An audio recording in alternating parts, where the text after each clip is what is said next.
Look, we all know why we're here. It's about education. It's about the right for our members to be treated with dignity in the classroom, to be treated with the professional respect they deserved and they've earned. And there's no better person to represent those needs in Trenton than the candidate that we have put forward in LD 16. So I'd like her to ask her to step on up here and welcome you all, Marie Corfield.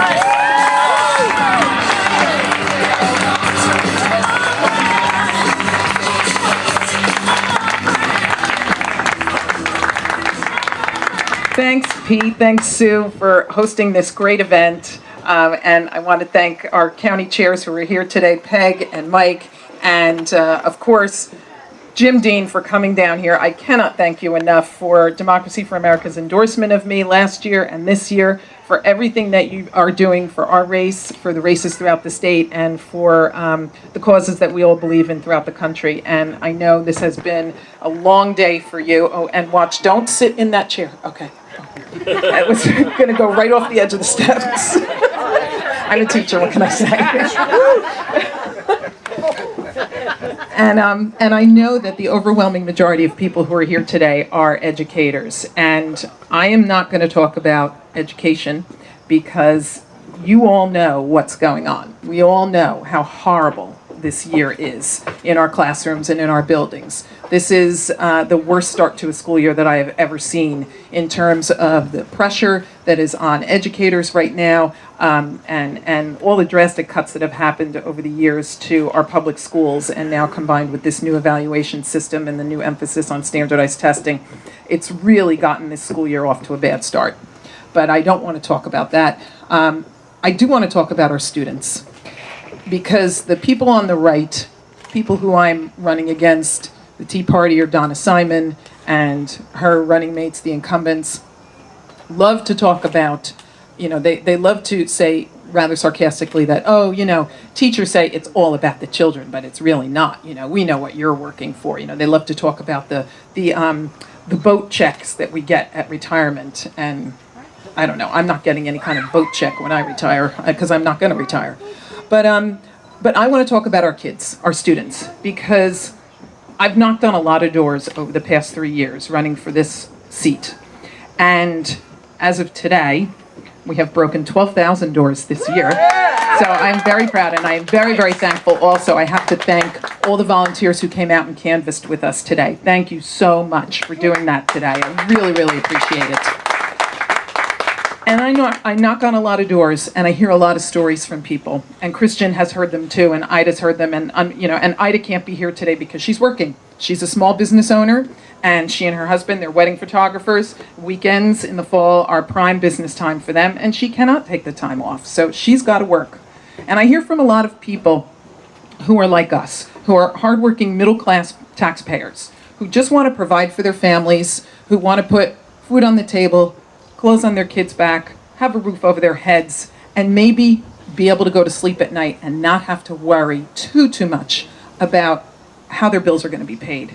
And for far too many of us in this state and in this district, that is not happening. It is much more of a struggle to pay the bills. People are struggling to put food in their kids' mouths. I work in a Title I school. Many of my friends here today who are educators work in a Title I school. And we see the kids on free and reduced lunch. We see the kids coming in for free breakfast.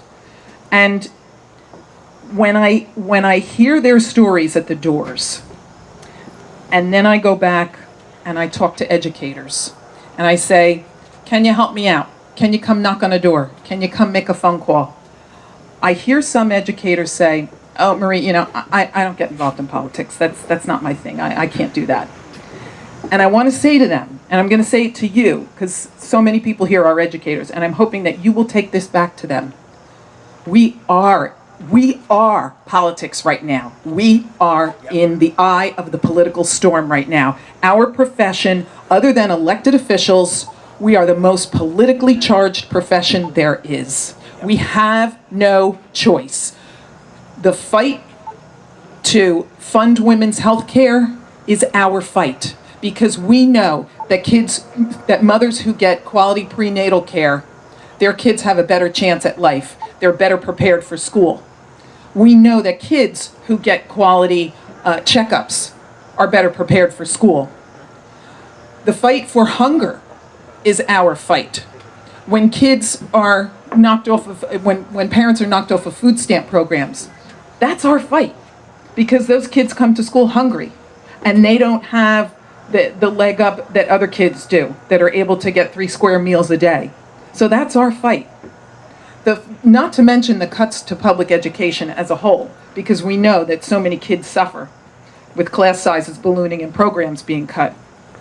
The fight for quality housing, for affordable housing in our state and in our district is our fight, because I see far too many kids in homeless shelters. They come in and out of our schools. They're like these ghost children. They're there for 2 or 3 months, and they're just getting comfortable, and they're just warming up, and they're just giving you a smile when they come off the school bus, and then they're gone, because their 90-day stay at the homeless shelter is over, and they have to go on to someplace else. The fight for services, mental health services, for everybody is our fight, because I see far too many kids who are living in shelters, who are not in homeless shelters, in safe houses. They've had to leave, maybe in the middle of the night, maybe with just the clothes on their back, maybe with just a teddy bear or a blanket or something, or maybe nothing. And they're in those safe houses. And they know that in a month or 2, they're going to be out of there and they're going to be out to someplace else. So all of us here, I think every single one of us here who's an educator knows stories of kids like that. So when I hear educators saying to me, I don't get involved in politics. I tell them, you have no choice. You already are. And if we don't stand up, because my opponents, the people who are sitting down in Trenton representing this district, they don't care about those issues. They don't care about funding for women's health. They don't care about giving property tax rebates to people. They don't care about seniors being able to stay in their house and not having to make a choice between paying for their air conditioning and during a heat wave or paying for their medication. They don't care about whether people get enough to eat. They don't care about raising the minimum wage, because that's another issue we see a lot. Far too many of our students come in and their parents are just barely scraping by. And maybe they're both working, maybe both mom and dad are making minimum wage jobs, and one of them is sleeping because they're working the night shift, the other one is at work during the day, and the only babysitter the child has is the television set. I see this all the time. We all do. So we have to speak up. We owe it to all these kids that come through our doors. We can love them, we can educate them, we can do everything for them while they're in our care, but we all know that when push comes to shove and there's a problem in their homes or there's a problem in school, we're on the phone with them. We're on the phone with their parents or their caregivers. So we have to be those advocates come November 5th. We have to stand up for those kids. We have to stand up for all the mothers who are not making it, and all the fathers who just lost their jobs, and all of their grandparents who suddenly moved into their houses because they got kicked out of their homes because they couldn't afford them anymore, and now mom and dad have the burden of raising their parents and their kids. We have to stand up for all of these people. We are 200,000 strong in this state. We can move mountains, and we will do it in November. I need every one of you here to make sure you get your friends, you get your family to get out and vote that day. You got to help Christian and Ida and I win this thing. If I was raising money for popcorn or Girl Scout cookies, I would have a line of teachers a mile long waiting to buy them from me. But I'm not doing that. I'm up here selling our survival and the survival of the middle class, and I think that's way, way, way more important. So come November 5th, come out and vote. Get everybody out. If Sue or Pete Valla calls you, or our campaign manager calls you, or you see a post on Facebook that we've invited you for phone banking or canvassing, do it. Come out.